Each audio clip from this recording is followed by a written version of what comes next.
তো science inspired paintings এর বিষয় নিয়ে অনেকেই জানতে চান যে আমি এই ধরনের পেন্টিংস মানে স্পেস নিয়ে বা মহাকাশ নিয়ে এই পেন্টিংস গুলো কেন করেছি বা কি চিন্তা ভাবনা থেকে এই ধরনের পেন্টিংস আমি করি। কারণ সাধারণত যারা আর্টিস্ট বা পেন্টার দেখা যায় যে তারা সাবজেক্ট হিসেবে আমাদের এই রিয়াল ওয়ার্ল্ডের কোনো একটা কিছুকে বেছে নেয় অথবা অ্যাবস্ট্রাক্ট ফর্মে কোনো কিছু তৈরি করে। সেই ক্ষেত্রে সম্পূর্ণ একটা ব্যতিক্রম ধর্মী একটা টপিকস বা বিষয় আমি বাছাই করেছি। যদি আমি বলবো যে এটা একদম নতুন কোনো কিছু নয়, কারণ ইতিপূর্বে অনেকে বাইরের অনেক শিল্পী আমি দেখেছি যে তারাও কিন্তু স্পেস নিয়ে বা মহাকাশ নিয়ে অনেক ধরনের পেন্টিংস করেছেন। কিন্তু আমি এটা নিয়ে বেশ ধারাবাহিকভাবে আমি অনেকগুলো এক্সিবিশন করেছি। এটা একটু আমার এটা ব্যতিক্রম, বিশেষ করে আমাদের দেশের জন্য তো অবশ্যই। কারণ স্পেস নিয়ে পেন্টিংস করতে গেলে প্রথমত যে বিষয়টা আমি বলবো যে যে কোনো পেন্টিংস মানে একজন আর্টিস্ট যেভাবে কোনো একটা ছবি আঁকে তার জন্য তার একটা ইন্সপিরেশন কাজ করে। অর্থাৎ সে যখন কোনো একটা সাবজেক্ট চুজ করে পেন্টিংস এর জন্য, তখন বুঝতে হবে যে ওই সাবজেক্টটা বা ওই বিষয়টা তার মধ্যে একটা ইন্সপিরেশন তৈরি করেছে এবং তার সেই আগ্রহের জন্য সে কিন্তু ওইটার একটা পেন্টিংস করে। হতে পারে সেটা কোনো একটা ন্যাচারাল সিনারি অথবা কোনো একটা ফিগার অথবা কোনো একটা স্টিল লাইফ কম্পোজিশন, অনেক কিছু এরকম হতে পারে। আবার অনেক সময় তার হয়তো বা কোনো অ্যাবস্ট্রাক্ট ধারণা বা চিন্তা ভাবনাটাকেও সে পেন্টিংস এর মধ্যে নিয়ে আসে।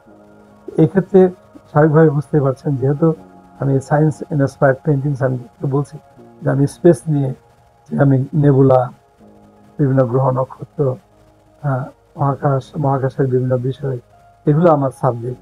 তার মানে নিঃসন্দেহে এটার প্রতি আমার একটা ফ্যাসিনেশন বা একটা আকর্ষণ আছে, যা আমার মধ্যে একটা ইন্সপিরেশন তৈরি করে। আসলে এই বিষয়টা তাই, ছোটবেলা থেকে মহাকাশ নিয়ে আমার একটা আগ্রহ ছিল, ব্যাপক আগ্রহ, যা এখনো আছে এবং এখনো আমি এই বিষয় নিয়ে কাজ করছি।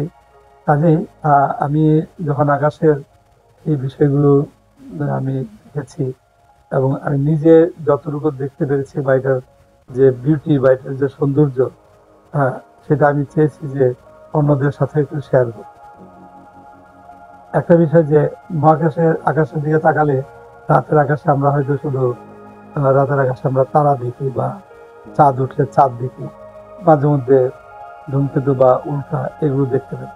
এর বেশি কিছু আমরা সেভাবে দেখি না। মাঝে মধ্যে হয়তো বা গ্রামে বা আকাশ অনেক অন্ধকার, মানে যদি ওরকম অন্ধকার কোন একটা জায়গায় আমরা যেতে পারি, তাহলে সেই ক্ষেত্রে হয়তো হয়তো আমরা সেই যে মিল্কি ওয়ে তার একটা আর্ম, সেটা যেটাকে আমরা বলি যে আকাশগঙ্গা বলে বা যাই হোক, সেই মিল্কি ওয়ে একটা আর্ম হয়তো মাঝে মধ্যে দেখা যায়। এর বেশি কিছু কিন্তু আমাদের দেখার খুব একটা সুযোগ হয় না, তাই না? সুযোগ হয় না স্বাভাবিকভাবে, কারণ এর বাইরে কোনো কিছু দেখতে হলে আমাদের ইনস্ট্রুমেন্টস বা যন্ত্রপাতির সাহায্য নিতে হয়। সেক্ষেত্রে যেমন আমরা টেলিস্কোপের কথা ভাবতে পারি, যে টেলিস্কোপ, বিভিন্ন ধরনের টেলিস্কোপ আছে, রিফ্লেক্টিং টেলিস্কোপ বা বাইনোকুলার, এগুলো দিয়ে কিন্তু আরো বেশি বা আরো ভালোভাবে আকাশকে দেখা যায় বা আকাশের অজানা জিনিস যেটা আমাদের খালি চোখে আমরা দেখতে পাই না, সেটাকে কিন্তু আমরা দেখার মধ্যে নিয়ে আসতে পারি। কিন্তু এখানে নিশ্চয়ই একটা সমস্যা আছে, আপনারা বুঝতে পারছেন যে সবার জন্য কিন্তু এই বিষয়টা সহজ না। কারণ যে কেউ চাইলেই কিন্তু একটা টেলিস্কোপ ম্যানেজ করে বা টেলিস্কোপ দিয়ে আকাশ পর্যবেক্ষণ করতে পারবে না। এটা যারা অ্যাস্ট্রোনমি নিয়ে কাজ করছে বা অ্যাস্ট্রোনমার বা এইদিকে খুবই ডেডিকেটেড বা খুব আগ্রহ আছে, তারা হয়তো এই বিষয়গুলো নিয়ে কাজ করে। এক্ষেত্রে এখন যেমন ইন্টারনেটের যুগ, আপনারা জানেন, যে কারণে আমরা সারা দুনিয়ার সব ইনফরমেশন খুব সহজেই কিন্তু আমরা পেতে পারি। এবং এর ফলশ্রুতিতে আপনারা জানেন যে নাসা, আমেরিকার যে মহাকাশ গবেষণা সংস্থা, তাদের বিভিন্ন ওয়েবসাইট এবং আরো অন্যান্য যে ওয়েবসাইট বা এই স্পেস নিয়ে যারা কাজ করছে, তাদের ওয়েবসাইটে মহাকাশের বিভিন্ন ইমেজ, নেবুলা, এগুলা কিন্তু এই ইমেজগুলো পাওয়া যায়। কারণ হাবল টেলিস্কোপে তোলা, বিশেষ করে যেমন নাসার যে ওয়েবসাইট, সেখানে কিন্তু হাবল টেলিস্কোপে তোলা অনেক ইমেজ রেফারেন্স হিসেবে সেখানে আছে, মানে ইমেজ আছে। এখন যেমন জেমস ওয়েবের অনেক ইমেজ পাওয়া যায় বা হাবল টেলিস্কোপে তোলা বিভিন্ন ইমেজ পাওয়া যায়।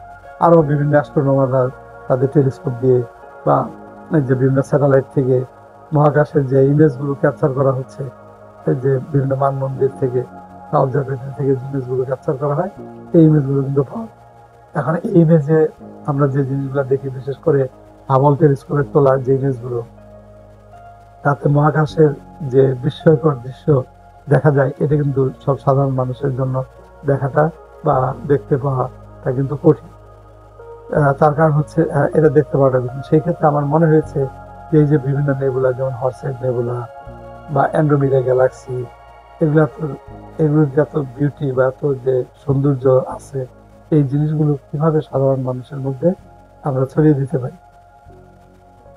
এখন একটা ওয়ে হচ্ছে যে তাদেরকে অবজারভেটরিতে নিয়ে বা মানমন্দিরে অথবা টেলিস্কোপের সাহায্যে তাদেরকে দেখা। এটা কিন্তু একটা টাফ জব, তাই না? সব সময় এটা কিন্তু পসিবল হবে না। এই চিন্তা থেকে আমি চিন্তা করেছি যে এই যে আমি যে মহাকাশের বিভিন্ন বিষয়, যেগুলো আমি নিজে কিছু অবজার্ভ করার সুযোগ পেয়েছি, আর কিছু বিভিন্ন অবজারভেটরি তাদের কালেকশন থেকে আমি দেখার সুযোগ পেয়েছি, আর তাদের যে ক্যাপচার করা ইমেজগুলো দেখার সুযোগ পেয়েছি, এগুলোকে যদি আমি ক্যানভাসের মধ্যে নিয়ে আসতে পারি, এই ইমেজগুলো, এটা দুই ভাবে আনা যায়। একটা হচ্ছে যে যেমন আছে ঠিক সেভাবে, যেমন অ্যান্ড্রোমিডা গ্যালাক্সি যেভাবে আছে ঠিক সেভাবেই যদি আমি এটাকে পেন্টিংস করি বড় ক্যানভাসে। আরেকটা হচ্ছে কিছু বিষয় আছে, যেমন ডাইসন স্ফিয়ার, ওয়ার্ম হোল, যেগুলো সচরাচর মানে সহজে দেখতে পাওয়া কঠিন, অথবা এক্সো প্ল্যানেট, যেগুলো এখনো ওই এক্সো প্ল্যানেটের পরিবেশটা কেমন আছে সেটা কিন্তু দেখাটা খুব একটা সহজ নয়, তাই না? এই বিষয়গুলোকে যদি আমি পেন্টিংস এর মধ্যে নিয়ে আসতে পারি, তাহলে এটা কিন্তু অনেক মানুষ এটা দেখতে পারবে, যাদের হয়তো সরাসরি টেলিস্কোপ দেখার সুযোগ নাই বা এই রেফারেন্স গুলো যারা দেখতে পান নাই, তারা কিন্তু এটা দেখে মহাকাশের এই সৌন্দর্য তারা বুঝতে পারবেন বা দেখতে পারবে, এবং এর থেকে হয়তো তাদের মধ্যে মহাবিশ্বের যে রহস্য সেই নিয়ে একটা চিন্তার উদ্ভব বা সেজন্য তার একটা চিন্তা করার সুযোগও পাবে। এই সমস্ত চিন্তা ভাবনা থেকেই আমার যে মহাকাশ নিয়ে বা স্পেস নিয়ে ছবি আঁকার যে চেষ্টা বা ছবি যে আমি আঁকছি এবং বিভিন্ন এক্সিবিশনে অংশ নিচ্ছি এই গুলো নিয়ে, এটাই হচ্ছে মূল কারণ।